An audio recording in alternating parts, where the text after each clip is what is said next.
Revenge with Karen. I'm sorry, director of what, exactly? Blaine's smirk spread across the conference room like mold on bread, slow, suffocating, and hard to scrub out. Megan stood frozen, fingers curled slightly against the side of her thermos like it might anchor her sanity. The rest of the exec team laughed, politely, nervously, like they were auditioning for their own survival. She'd been asked to present anomalies in the churn report for the upcoming investor deck. Instead of addressing the flagged inconsistencies, Blaine had decided to roast her title in front of 12 people. She forced a smile, the kind that hurts your molars. Director of Data Integrity, she replied, tone neutral. Not director of being ignored, not director of cleaning up after your intern's SQL mistakes, not director of watching the company slowly gaslight itself into an SEC violation. Just Director of Data Integrity. Title so inflated it floated above her actual power, like a Macy's parade balloon with a slow leak. Blaine leaned back, interlocked his fingers behind his head, and said, cute. Sounds like something you get after 2 free LinkedIn courses. The air left the room. One guy actually snorted. Megan stared at the wall-mounted screen where the investor metrics still blinked quietly, like a dog waiting for a walk that would never come. Hey, quick sidebar before we get to the part where all hell breaks loose. If you're one of the 93% listening but not subscribed, go ahead and tap that button. We won't make you a fake director, but we will keep dropping stories that prove karma has a timestamp. Also, hitting like actually helps the team keep this madness rolling. Now, back to the implosion. 2 months earlier, when Blaine Archer slithered in as the new CEO of Arclight Systems, energy shifted faster than an Excel sheet during Q4 budget panic.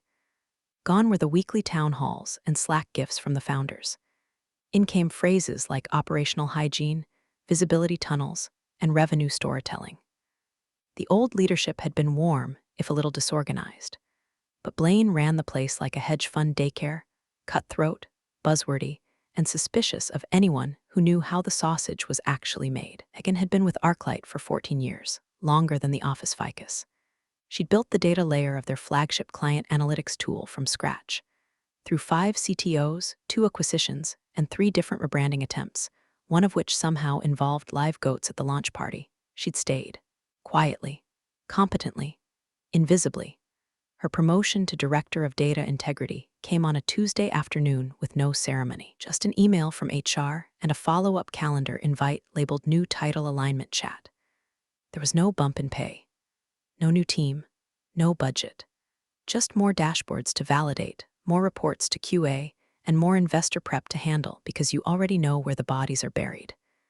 And now, here she was, being publicly ridiculed for a title she didn't ask for, holding a deck she didn't agree with, containing metrics that didn't match anything she'd pulled from the raw exports 2 days earlier. The retention rate had gone from a dismal 73% to a magical 91% in one revision. When she raised that fact, Blaine had waved it off with the casual arrogance of a man who'd once said, data is a suggestion, not a story. Megan knew better. Data was the story, and someone was rewriting it. She started documenting immediately. Slack messages, deck versions, screenshots of dashboards versus export logs. She exported audit trails and buried them in a OneDrive folder disguised as Q4 event B-roll.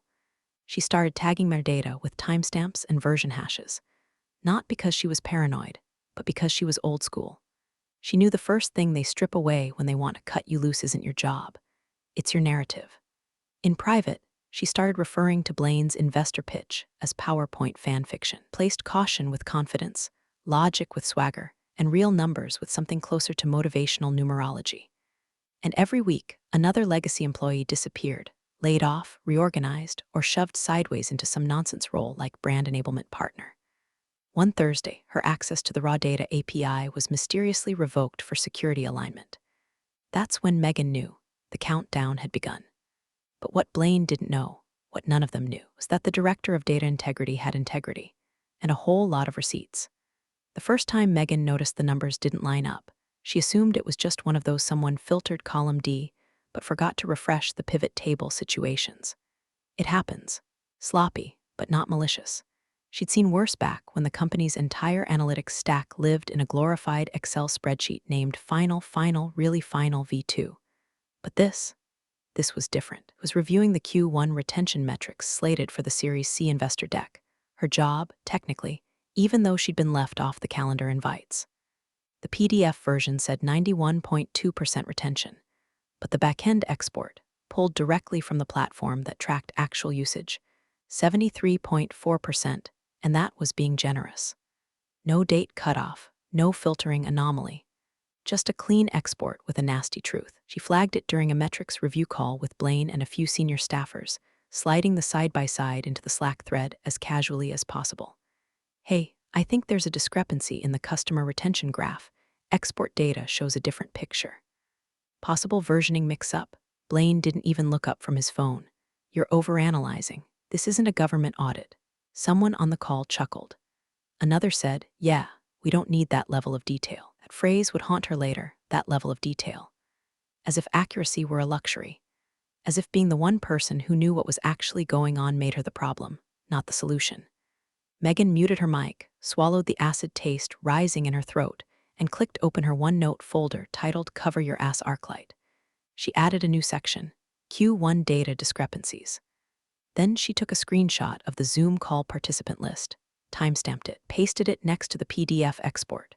They wanted less detail? Fine. She'd give them every detail they didn't want. She started small, saving versions of investor decks as they were passed around, noting the timestamps on edits and who made them. Most people didn't realize Slack messages, even deleted ones, left logs. Megan knew. She'd built parts of the integration layer that tied Slack into their analytics pipeline. Everything had metadata: who clicked what, who edited what, who deleted which comment, and when. Within a week, she had a folder structure that would make the NSA proud. Retention Manipulation Deck Diffs Jan Export vs PDF. She wasn't sure what she was building at first. Some kind of forensic paper trail, maybe, or just proof she wasn't crazy. But the more she documented, the more it became obvious this wasn't just sloppy reporting. It was intentional. Charts were being harmonized. Negative churn was shown as neutral. Accounts that had ghosted for 2 quarters were mysteriously still counted as active because they hadn't officially closed. The dashboards displayed in investor prep calls didn't match what the database exports showed. Not even close. And always, Blaine's voice ringing in the back of her skull. We're not lying, we're reframing.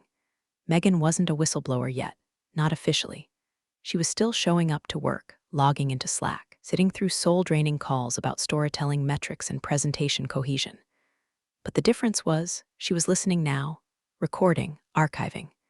Every time someone suggested just softening the churn picture or maybe let's not include Q4 drop-offs, she jotted it down. Time, date, name, context. She started building a map, an invisible one, linking who said what, when, and what report changed afterward. It was like watching a house being slowly wired with dynamite, while the architects stood around arguing about wallpaper colors. One afternoon, she caught a junior data analyst, poor kid, new hire, saying in a Slack thread, wait, didn't Megan flag this retention number as off? Should we double-check it?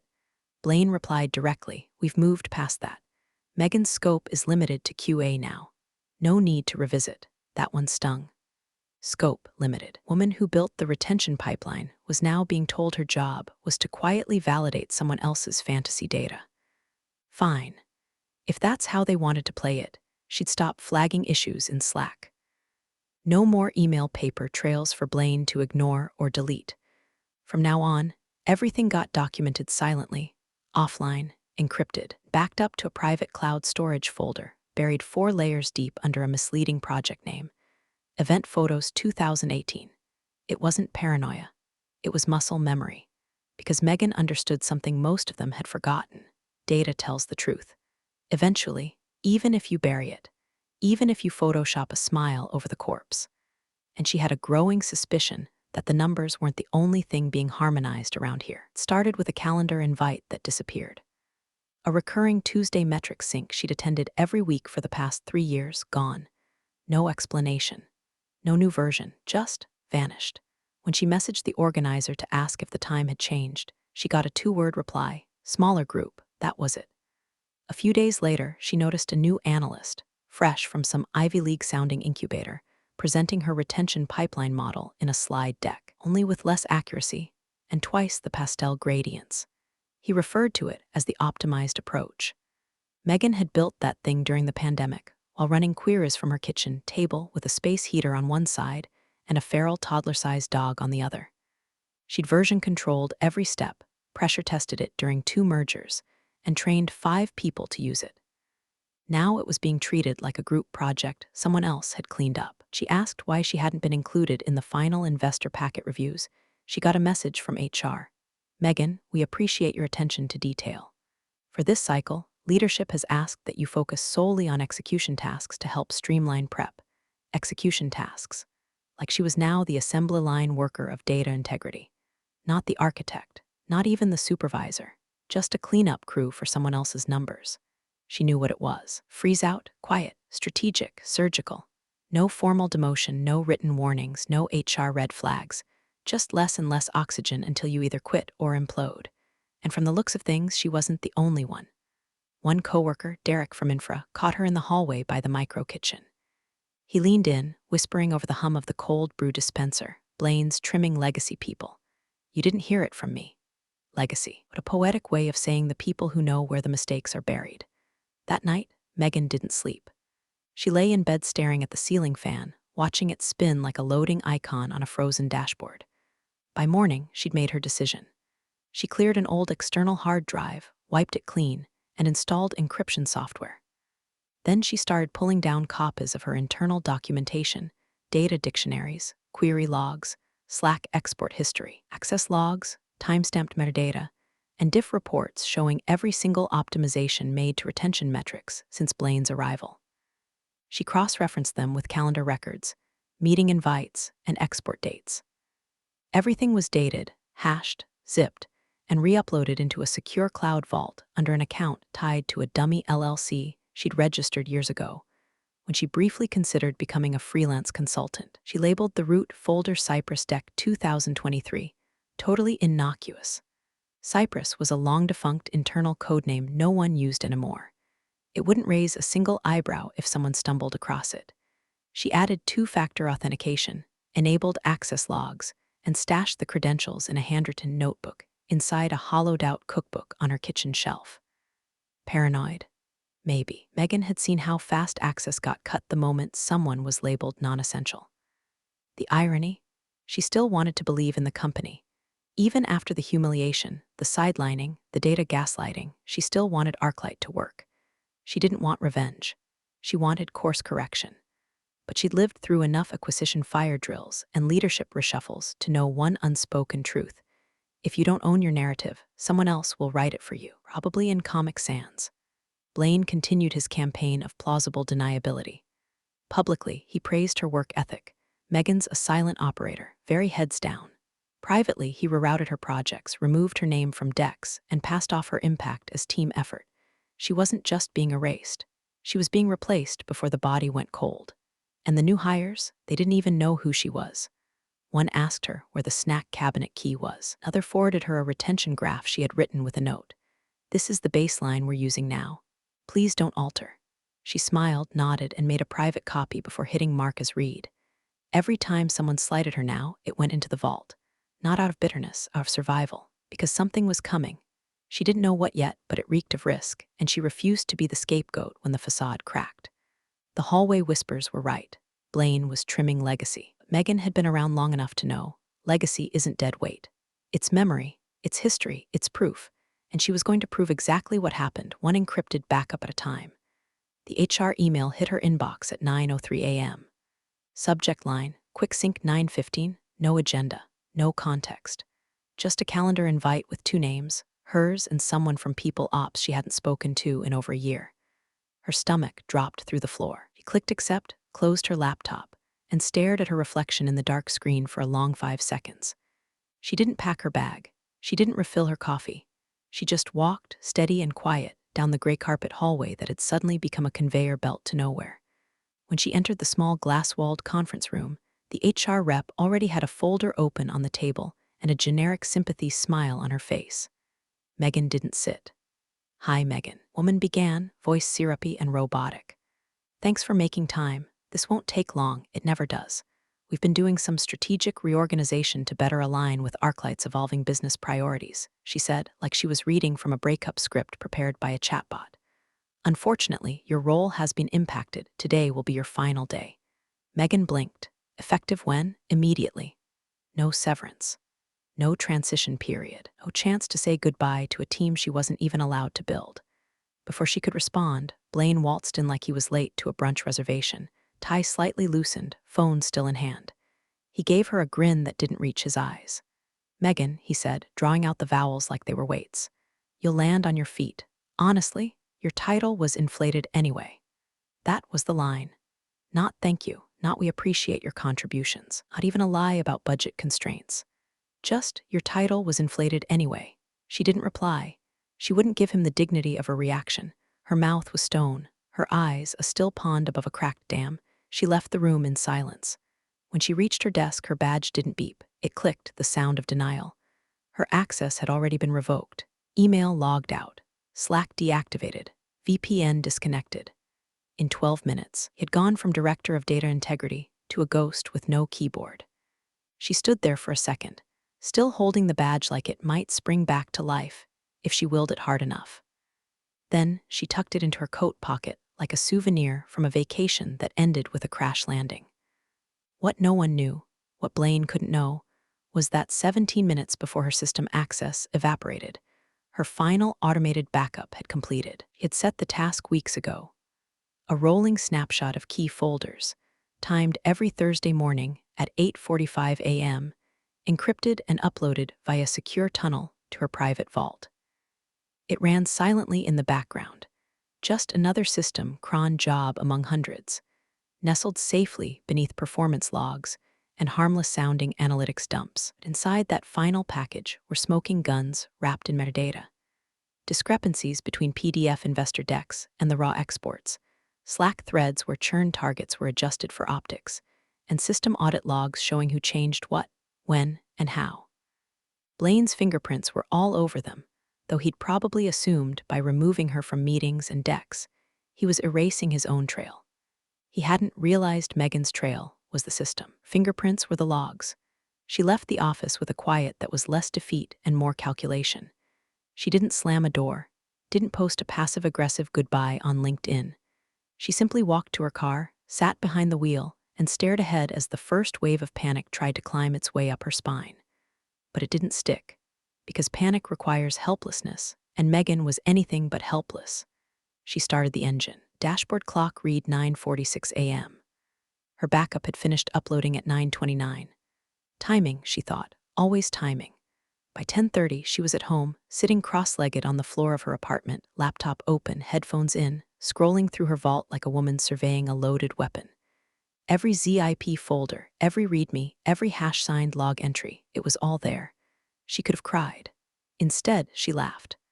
Not because it was funny, because it was finished. Blaine had kicked her out of the building, but she still had the keys to the kingdom. The attorney's office didn't look like what she expected. No mahogany bookshelves, no giant gold scales of justice statue, no angry paralegals with bloodshot eyes. Just a small suite above a dry cleaner in a business park where the most dangerous thing looked like expired vending machine snacks. But the man across from her, Victor Harlan, whistleblower counsel for SEC-related cases, had the deadpan calm of someone who'd seen enough spreadsheets to know when the wolves were wearing company polos. He took one look at her flash drive and said, "Do I need gloves for this?" Megan didn't smile. "It's clean, just sharp." The drive contained 5 neatly labeled folders, each one cataloged by issue: retention manipulation, deck diff logs, audit trail snapshots, Slack message index, access control timeline. She had hashes and checksums for every file, proving they hadn't been altered. She even included a README with a legend of abbreviations, just in case someone down the legal line didn't know Blaine's favorite euphemism for doctoring churn: massaging the narrative. Victor scanned one document, a Slack thread where Blaine told a data analyst, "If the churn graph's that ugly, maybe we don't need to highlight it." Megan had noted the export timestamp and the dashboard versions side by side. Then, quietly, she dropped the real grenade. "Arclight's largest investor is Midvale Equity Group, right?" she asked, voice low. Victor nodded. "Yeah, big boys. Usually keep their hands clean. They haven't seen this version of the metrics," she said, tapping the flash drive. "But they've been approving every round like it's gospel." Victor looked up, eyes colder now. Want to file with the SEC and light a match under their cap table? She shrugged, a motion that felt more like slipping off chains than raising shoulders. I just want the numbers to speak. They filed the whistleblower complaint under protected status. Megan was granted anonymity, legal shielding, and a direct channel for any additional documentation. Victor would handle correspondence. She wouldn't need to go public yet. If the SEC decided to dig, find more than enough reason to lift the floorboards. But Megan wasn't done. That afternoon, she created a burner Proton Mail account and attached a second version of the dossier, stripped of signatures, cleaned of any metadata that could link it to her. She addressed it to a generic Midvale contact alias she'd found buried in an old investor update, Fund Compliance at Midvale.com. The subject line was simple: Retention Metrics vs. Reality Q1 to Q3 deltas. Attached, the body contained one sentence: Your exposure may be greater than your confidence. She attached 3 PDFs showing side-by-side graphs, what Arclight had shown investors, and what the raw data really said. The difference wasn't subtle, it was damning, not a rounding error. A narrative laundering operation with digits and pastel bar charts. She hit send. Then she sat back, not with satisfaction. That wasn't the point. He didn't feel like some righteous avenger, didn't picture Blaine getting perp-walked in handcuffs past confused interns. It wasn't about his downfall. It was about the integrity of the damn truth, the thing she'd been hired to protect, then punished for defending. For the first time in weeks, she exhaled without tension living between her ribs.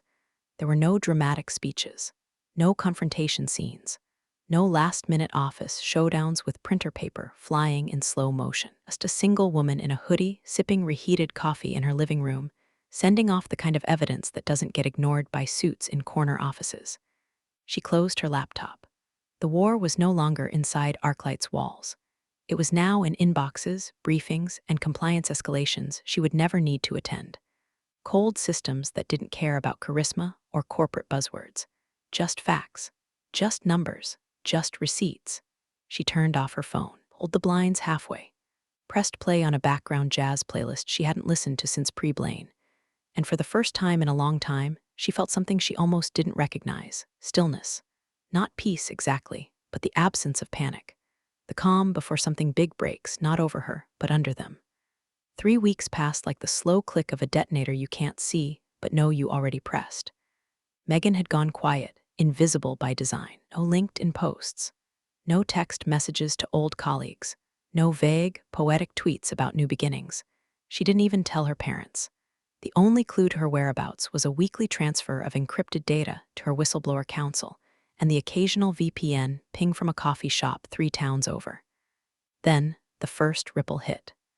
Arclight's board received an official letter from the SEC, notice of inquiry regarding potential material misrepresentations in retention reporting leading up to recent funding rounds. The email went out at 7:03 a.m. on a Thursday. By 8:15, 3 executives had already forwarded it to their assistants asking what the hell it meant. Blaine didn't call a meeting. He called a lockdown. Every department received a memo marked confidential legal hold. Compliance froze access to historical dashboards. Data team was told not to touch anything without legal sign-off. Marketing had to pause all campaigns referencing user growth. Someone in finance got spooked enough to start looking into what counts as non-culpable resignation in their employment contract. Then came the second wave. Midvale Equity Group, the same firm that had blindly shoveled millions into Arclight's customer-first growth engine, requested a forensic audit. Language was clinical but ice-cold. We have observed material discrepancies between investor-facing reports and back-end dashboards available to staff. Please provide full audit trails, user access logs, and all churn calculations from the past 3 fiscal quarters. Translated from investor speak, we think you lied. And we're not asking, we're confirming. Blaine held the all-hands at noon that Friday. It wasn't one of his usual charismatic town halls. No snappy slides. No caffeinated optimism. Just him in front of a camera, jaw set, tie too tight, eyes bloodshot like he'd gone 3 nights without REM sleep. Let me be clear, he said, voice a little too calm to be truly calm. If anyone here leaked internal data, the legal consequences will be severe. We are cooperating fully with all inquiries, and this company will not tolerate malicious behavior disguised as transparency. Nobody spoke. One intern accidentally unmuted their mic and immediately remuted. Another whispered to a coworker, "Jesus Christ," forgetting that Zoom records transcripts.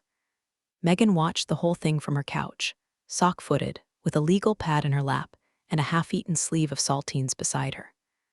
The stream link had been passed to her by a former colleague, Derek from Infra, who hadn't asked questions when she disappeared, just sent a subjectless email with the URL and the words, "Figured you'd want this." She did, and she watched every twitch of Blaine's eye, every swallowed word, every microscopic shift in body language when the CFO chimed in with, "We're still reviewing data discrepancies."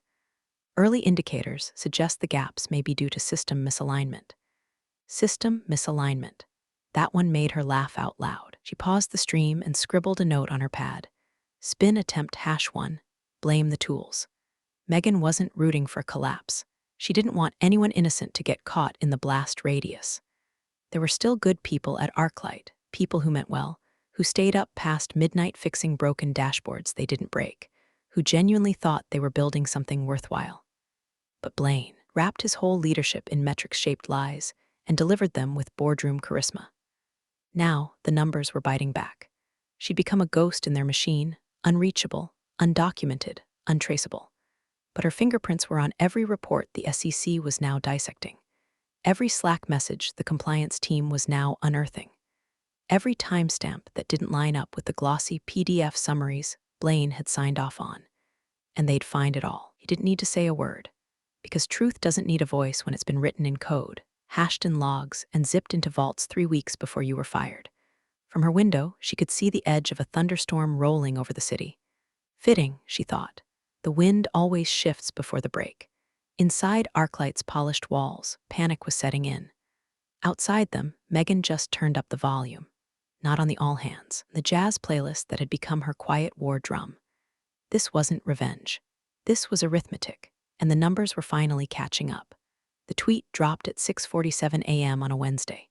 Just a single graph, 2 overlaid retention curves, one labeled Investor Deck Q1, the other Internal Dashboard Export Q1.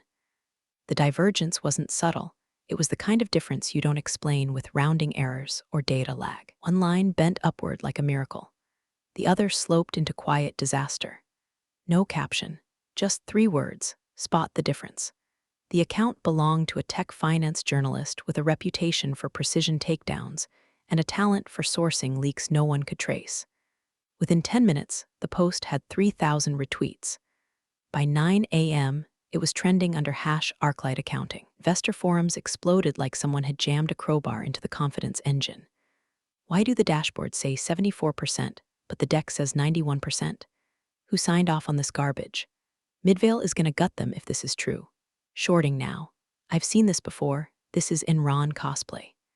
Somewhere inside Arclight's glass tower, the board was sweating through starched collars and trying to figure out who had access to what and when. Half of them didn't know what a data lake was, but they damn well knew what material misrepresentation sounded like when the SEC called your general counsel at 5 a.m. The Q2 earnings call was 48 hours away. Megan sat at her kitchen table in sweatpants, spooning cereal into her mouth while scrolling the Firestorm. Her phone buzzed, a message from an old coworker, Tanya, one of the few who hadn't quietly unfriended her after the restructuring. "Did you see the numbers Blaine just published?" "You were right." She didn't respond. There was nothing to say. Nothing new anyway. Just the same rot finally rotting out loud. Later that day, an anonymous post surfaced on Blind, worked at Arclight until a few weeks ago. Retention metrics were being manipulated. Optimized is what they called it. Leadership knew. Multiple warnings were ignored. If you're still there, start looking. Megan recognized the writing style. She couldn't place the name, but she knew the tone, someone mid-level, someone who'd sat in just enough meetings to see the blood under the rug, but not enough to stop it. By 3 p.m., Arclight's stock had fallen 7%. No formal accusation. No official statement. Just one graph, one tweet, and a decade of overconfidence unraveling in real time. Reporters began circling. Bloomberg dropped a line in their midday newsletter. Arclight systems may face headwinds amid mounting questions over Q1-Q2 customer retention deltas. CNBC mentioned them in a scroll-by segment sandwiched between Meta's layoffs and a chip shortage. Inside the company, Employees began backing up their portfolios. Designers scrubbed Arclight from their resumes. Analysts deleted Slack DMs with anything more honest than happy to help. Mood wasn't just nervous, it was radioactive. Someone in HR tried to send out a company-wide morale booster email about navigating transitions with grace, but it auto-corrected resilience to resignation, and half the team thought it was a pre-firing glitch. And Blaine, he was silent. No all hands, no fireside chat, no impromptu coffee station pep rally. Man who once opened meetings with fake statistics about productivity spikes during daylight savings was nowhere to be found. Megan knew what that meant. He was circling the wagons, prepping his fallback narrative, throwing interns under buses in private calls, building himself a parachute made of buzzwords and executive privilege. She'd seen it before, every spreadsheet cowboy who thought numbers were a weapon until they became a mirror. She wasn't rejoicing. This wasn't joyful, but it was just. The system didn't always move fast, but when it finally turned, it turned like an avalanche. She closed her laptop, stood up, and walked to the window. Outside, traffic crawled past like nothing was happening. Pedestrians in puffy vests drank smoothies. A toddler was having an emotional breakdown over a pigeon. Normal life, while a billion-dollar illusion began to crack like cheap veneer in the morning sun. The tumble had begun. All Megan had done was tell the truth. The earnings call began like all the others, forced enthusiasm, upbeat jazz hold music, and the ritualistic reading of bullet-pointed wins that only sounded impressive if you hadn't seen the back end. Welcome, everyone, to Arclight Systems Q2 earnings call, the moderator chirped. We'll begin with prepared remarks from our CEO Blaine Archer, followed by our CFO Tessa Lynn, then open the floor to questions from institutional partners. Megan was already steeped in peppermint tea and irony. Her laptop sat open, but her phone was screen down. No notes, no anticipation. She wasn't listening to learn, she was listening to confirm. Blaine's voice came in smooth, confident, and as hollow as ever. This quarter marks another stride in our long-term vision of sustainable customer value. Our retention remains strong across cohorts. Engagement continues to trend upward, and investor confidence remains a cornerstone of our growth roadmap. Translation: please ignore the implosion currently trending on Twitter. He sped through the metrics, skipping over Q1 comparisons with the kind of verbal sidestepping that only executives and guilty toddlers can master. Then came CFO Tessa Lynn with her polished cadence and legalese-optimized disclaimers. She didn't mention the SEC inquiry, did refer to expected volatility and natural data variance between internal and external reporting layers. Megan nearly snorted into her mug. Natural variance? You can't call it natural when you're holding a scalpel to the numbers. Then came the investor Q&A. The operator opened the floor. A few softball questions first: customer acquisition cost, international expansion, yada yada. Then, about 15 minutes in, came a voice Megan recognized. Arcus Dealworth, senior partner at Midvale Equity, the same firm she'd anonymously sent the dossier to. He didn't waste time. Blaine, Tessa, thank you. My question's about retention. Specifically, who signed off on the figures reported to us in Q1 and Q2? 4 seconds of silence. In an earnings call, 4 seconds is an eternity. Tessa coughed. Papers shuffled. A mouse clicked. Then Blaine spoke with that greasy, manufactured calm. We've adjusted our calculation methods this quarter to better reflect dynamic engagement patterns, which naturally affects how we report retention across cohorts. Not a name, not a signature, not a direct answer. Just corporate Sudoku with a side of panic. Investor chat rooms lit up like a pinball machine. That's not an answer. Adjusted methods equals cooked books. No sign-off equals no accountability. Megan didn't say a word, didn't even blink. He just sipped her tea, calm as a sniper on a hillside. The warmth of it spread through her chest as the stock ticker began its descent in real time. -7%, 9%, 10.6% by the end of the call. Arclight shares had dropped 12%. The moderators closed the session with the same fake gratitude as always, like trying to smile through a funeral. Thanks for your time and support as we continue building the future of data-driven engagement, the voice said, over static and the low hum of a dying illusion. Megan closed the browser tab. The call had ended, but the question hadn't. Who signed off on these figures? No one could answer. Because the only person who ever did was sipping tea in a hoodie 3 cities away with a laptop full of receipts and a memory that didn't fade under pressure. She hadn't needed a microphone. Silence had done the talking. At 9:31 a.m., the market halted trading on Arclight systems. 23% drop, 24 articles, 1 SEC bulletin, 0 denials. It didn't crash, it cratered. Like someone finally turned the lights on in a house built out of PowerPoint decks and pastel lies. The earnings report fallout had spread like blood in a swimming pool. By the time the East Coast had poured its second cup of coffee, headlines were stacking like kindling. Arclight faces SEC probe over retention metric sources, confirm internal audit, requested by primary investor CFO Tessa Lin, resigns amidst metric controversy, CEO Blaine Archer, on temporary leave pending investigation, temporary leave. The corporate version of being asked to wait in your car while they change the locks. Inside Arclight's offices, panic had hardened into silence. Slack channels were ghost towns. HR was scheduling wellness check-ins, while legal blasted out a PDF titled Document Retention Policy that read more like a warning label on a loaded gun. No one knew who was next. Everyone knew someone was. Across town, in a much quieter building with no branded mugs and no fake startup murals, Megan walked into a nondescript elevator wearing a navy blouse and a new ID badge clipped to her collar. It didn't say Director of Data Integrity. It didn't say anything inflated or polished. Just M, Devlin's strategic review consultant, Midvale Equity. She passed no welcome sign. No fake mission statement about changing the world. Just a receptionist who nodded once and a security door that beeped her through. The new office was colder, sure, less shiny. But it hummed with something Arclight hadn't had in years, clarity.